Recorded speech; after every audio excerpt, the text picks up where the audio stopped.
नमस्कार। मध्य प्रदेश छत्तीसगढ़ के हमारे खास बुलेटिन में आपका बहुत बहुत स्वागत है। मैं हूं आपके साथ दीपिका ओझा। चलिए शुरुआत करते हैं खबरों की।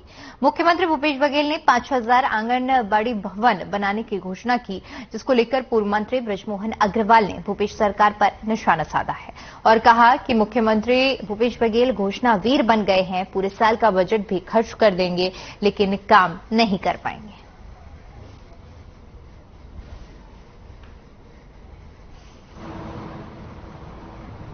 खाली घोषणा कर रहे हैं। मुख्यमंत्री जी अभी तक इतनी घोषणा कर चुके हैं, अगर पूरे इस साल का बजट भी खर्च कर देंगे तो वो काम नहीं हो पाएगा। क्या अगले 6 महीनों में अब ये घोषणावीर मुख्यमंत्री हो गए और जनता इसको समझ रही है कि अब इनके जाने का चला चली की बेला है, तो चला चली की बेला में घोषणावीर बन रहे हैं, वो एक भी काम को पूरा नहीं कर पाएंगे। सभी लोगों को, चाहे समाज हो, चाहे नौजवान हो, चाहे बुजुर्ग हो, चाहे फिर हमारे किसान हो, सबके साथ में अगर छलावा कोई कर रहा है तो मुख्यमंत्री भूपेश बघेल कर रहे हैं।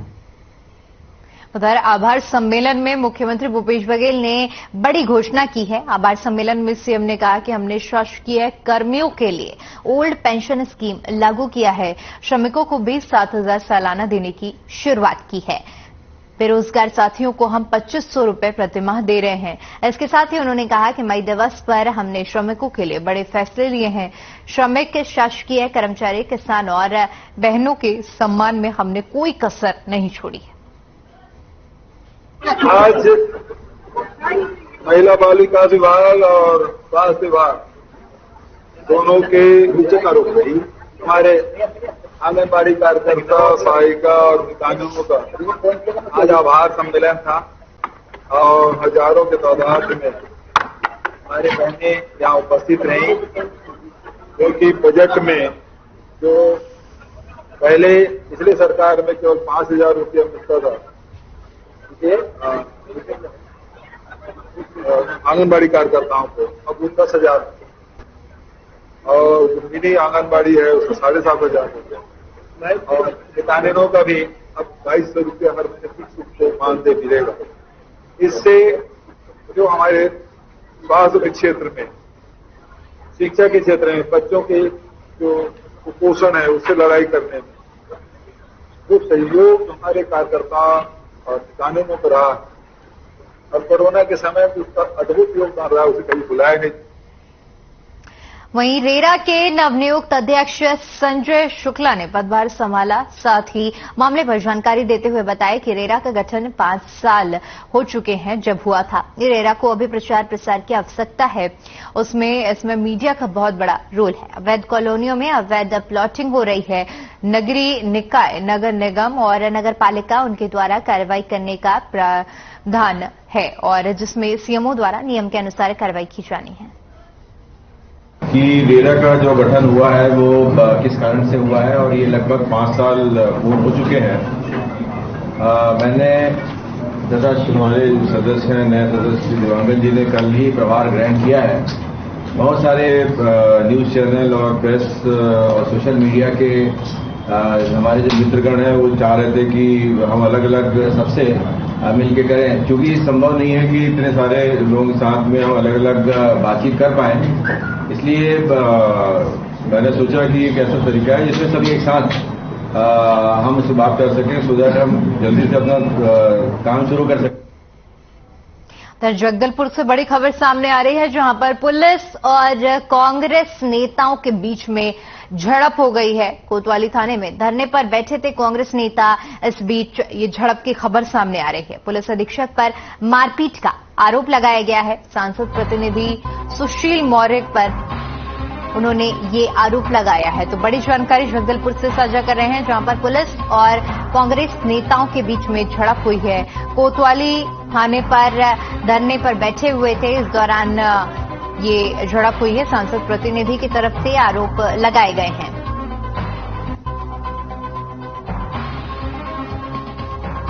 तो कोतवाली थाना में धरने पर बैठे थे और इस दौरान पुलिस और कांग्रेस नेताओं के बीच में झड़प हुई है। जगदलपुर का ये पूरा मामला है। तस्वीरें भी हम आपको दिखा रहे हैं, जहां पर पुलिस और कांग्रेस नेताओं के बीच में झड़प हो गई है।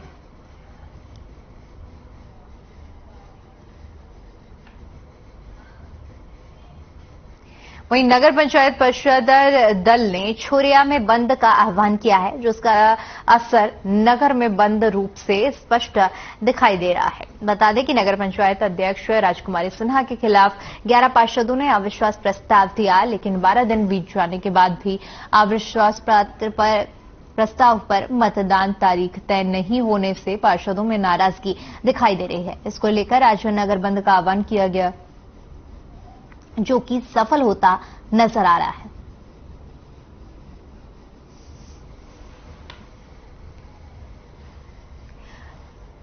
तो बता दें कि छोरिया में बंद का आह्वान किया गया। पूरा मामला जुड़ा हुआ है, जहां पर 11 पार्षदों ने राजकुमारी सिन्हा के खिलाफ अविश्वास प्रस्ताव पेश किया था, जिसके बाद अभी तक तारीखों का ऐलान न होने को लेकर पार्षदों में नाराजगी देखने को मिल रही है। ये तस्वीरें हम छोरिया की आपको दिखा रहे हैं, जहां पर छोरिया नगर पूरी तरह से बंद नजर आ रहा है, क्योंकि पार्षदों की तरफ से नगर बंद का आह्वान किया था और उसी आह्वान को मानते हुए पूरे नगर को बंद किया गया। आप तस्वीरों में देख सकते हैं, सारे दुकानें बंद की गई हैं।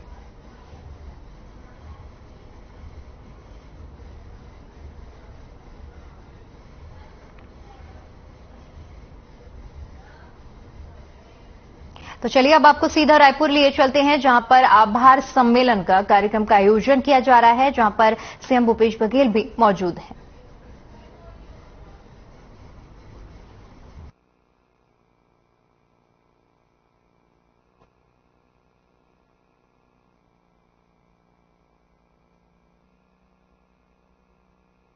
सम्मेलन कार्यक्रम का आयोजन किया जा रहा है, जहां पर सीएम भूपेश आदरणीय धनेन्द्र साहू जी, आदरणीय श्रीमती रश्मि आशीष सिंह जी, आदरणीय लक्ष्मी ध्रुव जी, आदरणीय अनीता योगेंद्र शर्मा जी, आदरणीय गुरदयाल बंजारे जी, आदरणीय के ध्रुव जी, आदरणीय कुलदीप जुनेजा जी, आदरणीय श्रीमती संगीता सिन्हा जी, आदरणीय विनय जायसवाल जी, आदरणीय श्रीमती किरणमयी नायक जी, श्रीमती छाया वर्मा जी, डोमेश्वरी वर्मा जी, प्रमोद दुबे जी, तेज कुंवर नेताम जी, पुष्पा पाटले जी, भाई गिरीश देवांगन जी, मंच में उपस्थित सभी हमारे अतिथिगण, विभाग के सभी अधिकारीगण, सभी हमारे आंगनबाड़ी कार्यकर्ता, सहायिका, मितानिन बहनों को, सभी को जय जोहार, नमस्कार। उपस्थित सभी पत्रकार साथियों, इस आभार सम्मेलन में हमारी बहनें जहां भी मिलती थी, वो ये कहती थी कि भैया एक कार्यक्रम तो कराइए, हम लोग आपको धन्यवाद देना चाहते हैं। और वो समय आज 2 मई को हम सब इस साइंस कॉलेज के ऐतिहासिक मैदान में हजारों के तादाद में हमारी बहनें आई है। मैं आप तो आभार व्यक्त करने आए हैं, मैं आपका आभार व्यक्त करता हूं। ये पहला अवसर होगा,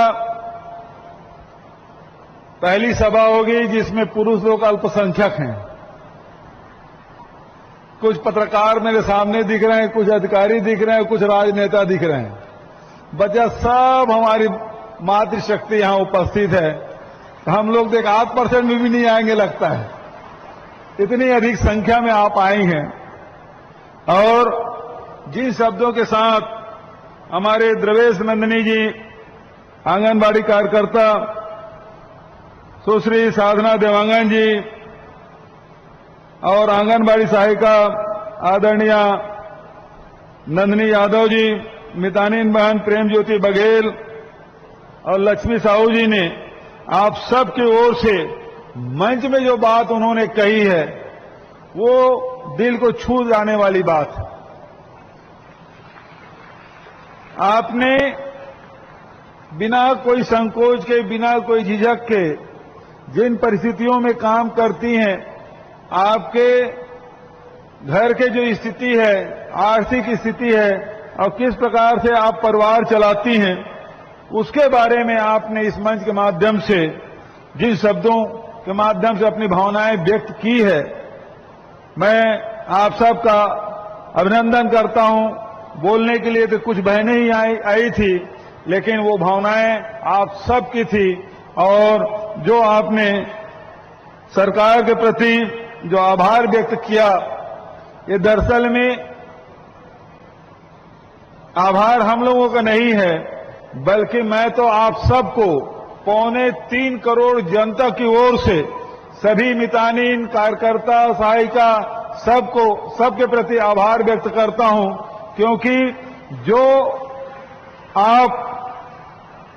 आप लोग जो काम करते हैं वो काम नहीं है, बल्कि वो मानवता की सेवा है। और सेवा से बड़ा कोई धर्म नहीं।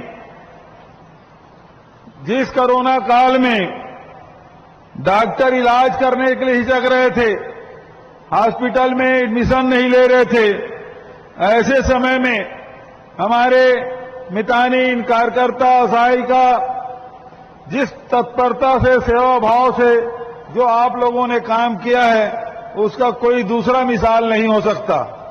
और इसलिए 3.25 करोड़ जनता की ओर से मैं आपका आभार व्यक्त करता हूं। अभी कोरोना काल की जब बात चली, पहले लहर में तो लॉकडाउन था, दूसरा जब लहर आया तो छत्तीसगढ़ जबरदस्त रूप से इसे प्रभावित हुआ। सारे हॉस्पिटल, सरकारी अस्पताल, प्राइवेट हॉस्पिटल सब फुल हो गया था। उसके बाद जितने भी हमारे आसपास के, रायपुर है तो रायपुर के आसपास अभनपुर है, आरंग है, बिरगांव है, मंदिर रसौद है, धरसीवा है, तो ऐसे जगहों में बेड लगा के, ऑक्सीजन लगा के वहां अस्पताल हम लोगों ने शुरू की, जांच हमने शुरू की और इलाज शुरू किया। उसके बावजूद भी जब नियंत्रण नहीं हो रहा था, तो पूरे देश में अकेला छत्तीसगढ़ है जो हमारी सरकार ने निर्णय लिया कि जितने मितानिन बहनें हैं, आंगनबाड़ी कार्यकर्ता है, सहायिका है, सबके हाथ में कोरोना किट पहुंचा दो। सर्दी खांसी हो, जांच करेंगे, रिपोर्ट जब तक के आएगा तब आएगा, लेकिन उसके पहले कोरोना किट हर मितानिन के पर्स में 5 पैकेट हमने रख दिया था। जो भी जिसको सर्दी खांसी है उस पैकेट को दे दीजिए और देखिए कि 8 दिन के भीतर में ऐसा कोरोना कंट्रोल हुआ जिसकी कोई दूसरा उदाहरण और देखने को नहीं मिलता, जो छत्तीसगढ़ में यहां के हमारी बहनों ने कर दिखाया। उस समय भी कोरोना काल में ऐसा कोई वर्ग नहीं है जिससे मैंने बात न की हो। उसमें आंगनबाड़ी कार्यकर्ता है, सहायिका है, मितानिन है, पटवारी है, कोटवार है, पुलिस वाले हैं, व्यापारी हैं, पत्रकार हैं, डॉक्टर हैं, सबसे मैंने बात की थी। और आप लोगों ने जिस साहस के साथ, जिस धैर्य के साथ जो आपने काम किया है, उसकी मैं भूरी भूरी प्रशंसा करता हूं, आप सबको बधाई देता हूं। इसीलिए मैंने कहा आपका काम नहीं है, मानवता की सेवा है। इस अवसर पर आंगनबाड़ी कार्यकर्ता, सहायिका बहनें कुपोषण के खिलाफ लड़ाई लड़ रही हैं।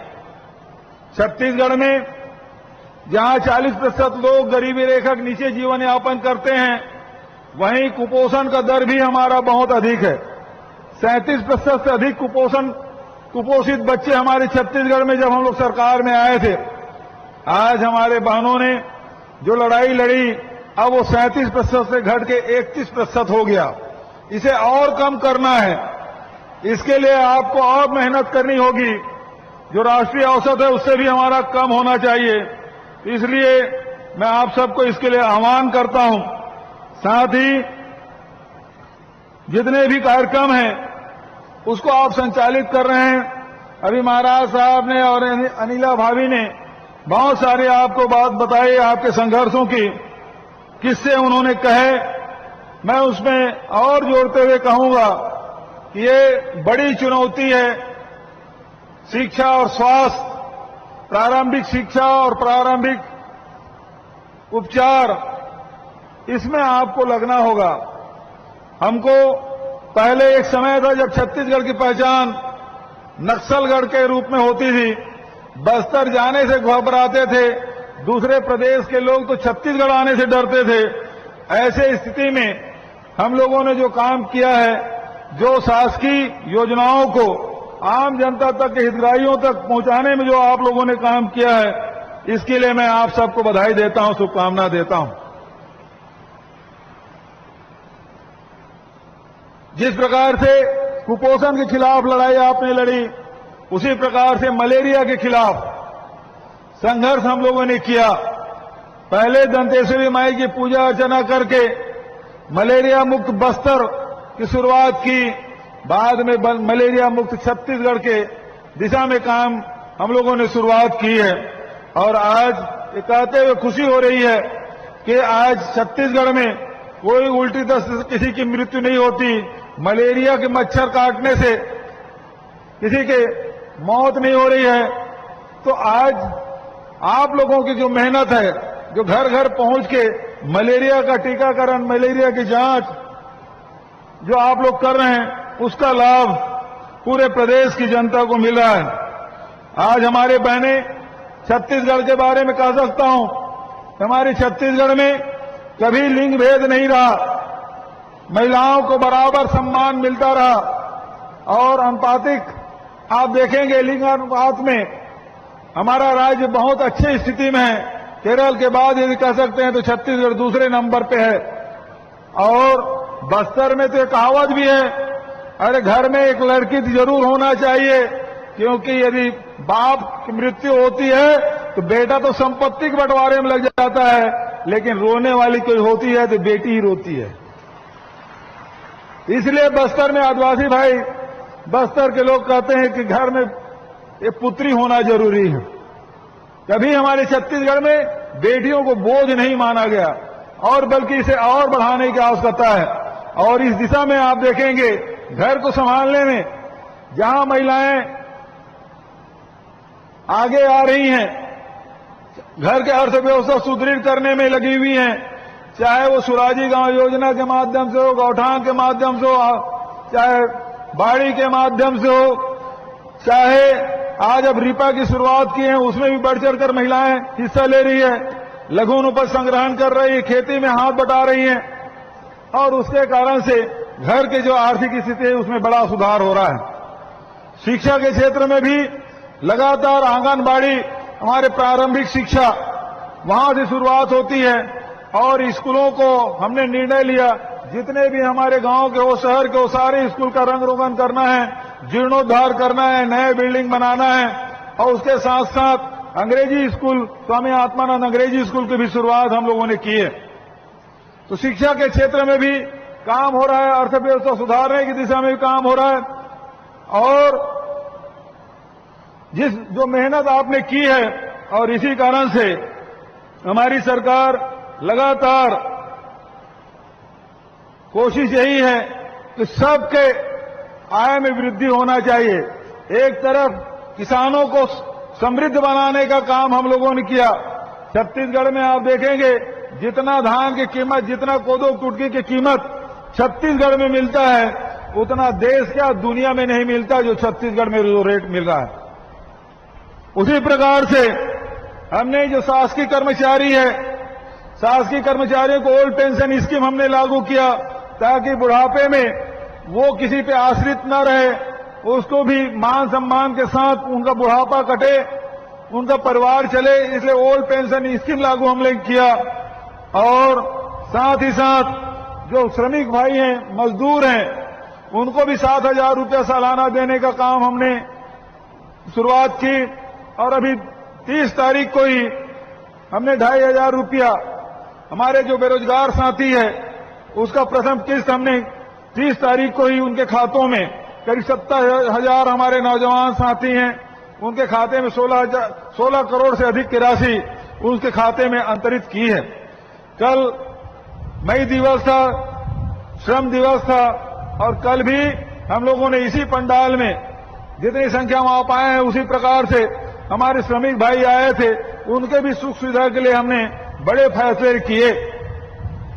तो हमारे मजदूर भी प्रसन्न रहे, हमारे शासकीय कर्मचारी अधिकारी भी प्रसन्न रहे, हमारे किसान अन्नदाता प्रसन्न रहे, और जो स्वास्थ्य और शिक्षा के क्षेत्र में हमारी बहनें जो काम कर रही हैं उसके सम्मान में भी हम लोगों ने कोई कसर नहीं छोड़ा।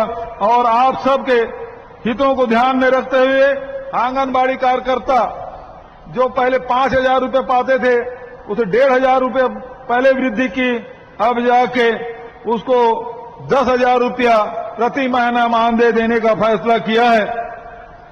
उसी प्रकार से मिनी आंगनबाड़ी कार्यकर्ता है उसका 4500 बढ़ा के 7,500 रुपया बढ़ाने का फैसला किया बजट में।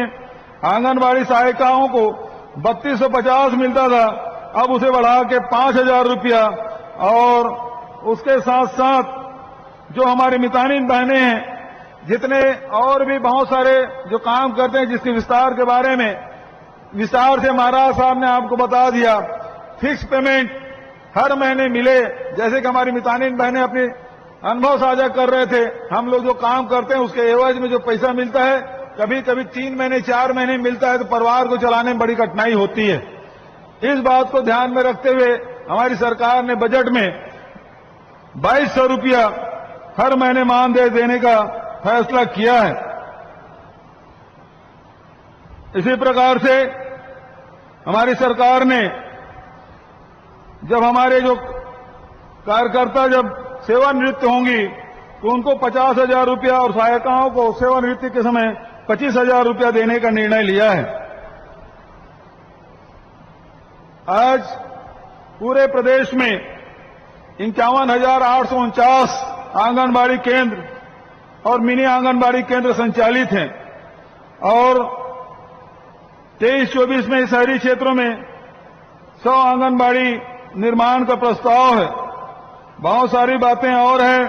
कन्या विवाह योजना के बारे में भाभी ने बता दिया, ऋण माफी के बारे में भी बताया। इसके साथ साथ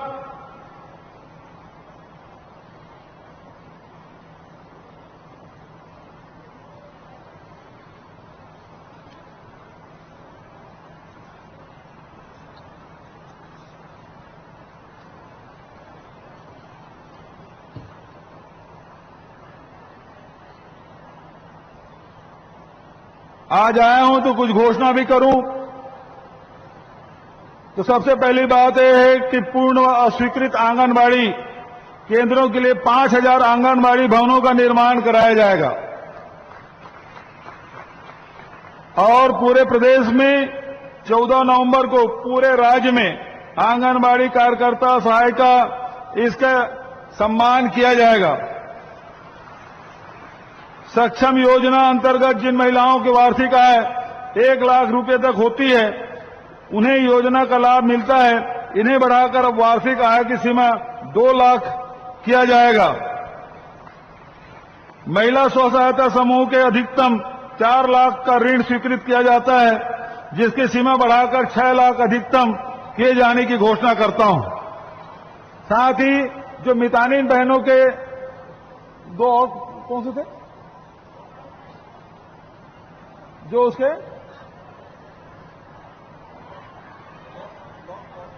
ब्लॉक कोऑर्डिनेटर और दूसरा मास्टर ट्रेनर, इसके बारे में बजट में हम लोग उल्लेख नहीं कर पाए, तो इसके बारे में मैं यही कहना चाहूंगा वो भी निराश न हो। उन बहनों के लिए आने वाले जो हमारा सत्र होगा, पावर सत्र होगा, उसमें निश्चित रूप से उन बहनों के लिए भी कुछ न कुछ व्यवस्था की जाएगी। उनको निराश होने की आवश्यकता नहीं है। चलिए, फिलहाल के लिए इस बुलेटिन में इतना ही। बाकी तमाम बड़ी खबरों के लिए बने रहिए हमारे साथ। नमस्कार।